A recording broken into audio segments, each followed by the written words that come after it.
নমস্কার দর্শক বন্ধুরা, রে স্পোর্টসের পর্দায় আপনাদের সকলকে স্বাগত জানাই। এই মুহূর্তে আমি দাঁড়িয়ে রয়েছি বিধাননগর মিউনিসিপ্যাল স্পোর্টস একাডেমির মাঠে এবং এই মাঠেই আজ ডায়মন্ড হারবার এফসি কলকাতা লিগের দ্বিতীয় ম্যাচ খেলতে নেমেছিল ওয়ারি অ্যাথলেটিক ক্লাবের বিরুদ্ধে এবং সেই ম্যাচে 1-0 গোলে কিন্তু জয় পেয়েছে ডায়মন্ড হারবার এফসি। পাশাপাশি কলকাতা লিগে এই মৌসুম তারা কিন্তু প্রথম জয়টা তুলে নিল। আমরা জানি যে এই মাঠেই কলকাতা লিগের প্রথম ম্যাচ যখন তারা খেলতে নেমেছিল তারা মুখোমুখি হয়েছিল শ্রীভূমি এফসির বিরুদ্ধে এবং সেই ম্যাচে গোলশূন্য ড্র হয়েছিল। এবং আজকের ম্যাচে একদম শেষ মুহূর্তে যদি আমি ম্যাচটা নিয়ে একটু আলোচনা করি, যে ম্যাচ কিন্তু প্রথম থেকেই যথেষ্ট তুল্যমূল্য লড়াই হয়েছে। ওয়ারি থেকে শুরু করে ডায়মন্ড হারবারের ফুটবলাররা প্রত্যেকেই কিন্তু বারংবার আক্রমণ করেছেন, কিন্তু দুই দলই গোল তুলে নিতে পারেনি।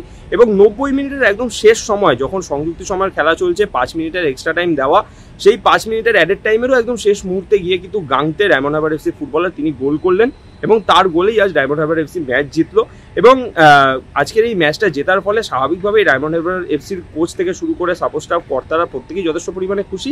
এবং ম্যাচ শেষে আমরা কথা বলে নিয়েছিলাম ডায়মন্ড হারবার এফসির কোচ দীপাঙ্কুর শর্মার সঙ্গে এবং সেখানেও তিনি এই কথাটা পরিষ্কার বলেছেন যে আজকে আমার দল ম্যাচ জিততে পেরেছে, সেটাতে আমি যথেষ্ট পরিমাণে খুশি। তবে আমার দল যেইভাবে আক্রমণ করেছে সেই আক্রমণ থেকে কিন্তু আরও বেশ কয়েকটা গোল তোলা উচিত ছিল। তবে আমি খুশি যে আমার দল জিতেছে এবং আগামী দিনেও যেন আমার দল এইভাবেই ধারাবাহিকভাবে পারফরমেন্স করে সেই দিকেই আমার নজর থাকবে।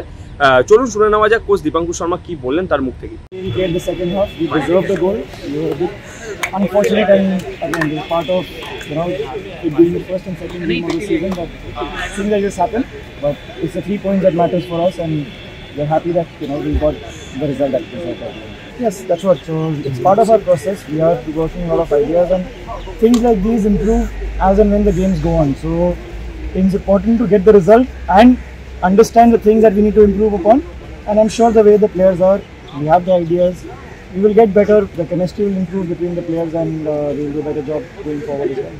I do trust the players that we have, and our intention is to ensure that we work on these boys and ensure that these guys are the ones who can step up to that level. So no decision has been made as yet, but it's more about us idea that we're going to use and how we're going to be implementing that against Bhawanipur and how we can be effective in our style of play. Biggest positive is the 3 points. But the second is that in the second half, the ideas that the style of play that we have and the ideas and solutions that we tell our players to use, we were doing it a little bit more consistently. We still can fine tune it and be better at it, but we can see progress from the first game to the first half of this match and the second half over there. So for us, that is the journey.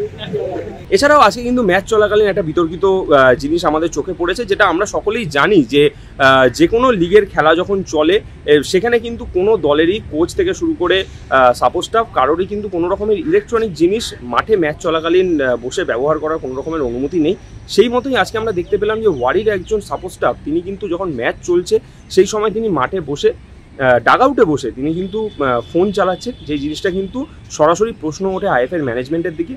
এবং আইএফএর এই management নিয়ে কিন্তু স্বাভাবিকভাবেই দীর্ঘদিন ধরে অনেকেই কিন্তু ক্ষুব্ধ। কখনো মাঠের লাইট জ্বালানো থেকে শুরু করে প্রেস বক্সের সে সমস্ত বিতর্কিত এই সমস্ত কিন্তু আইএফএর ম্যানেজমেন্টকে নিয়ে বরাবরই থাকে। এবং সেই মতোই আজকে আরও একটা বিতর্ক দেখা গেল, যেটা কিন্তু মাঠের মধ্যে প্রকাশ্যে দেখা গেল, যে তিনি প্রকাশ্যে বসে ম্যাচ চলাকালীন ফোন ব্যবহার করছেন। যে জিনিসটা কিন্তু সত্যি আইএফএর ম্যানেজমেন্টের দিকে সরাসরি প্রশ্ন উঠবে যে কিভাবে কলকাতা লিগের মতন একটা নামি লিগে কি করে এরকম ধরনের ম্যানেজমেন্ট হতে পারে, সেটা কিন্তু সরাসরি আইএফএর দিকে প্রশ্ন উঠবে। বিধাননগর মিউনিসিপ্যাল স্পোর্টস একাডেমি থেকে সায়ন দে, রে স্পোর্টস।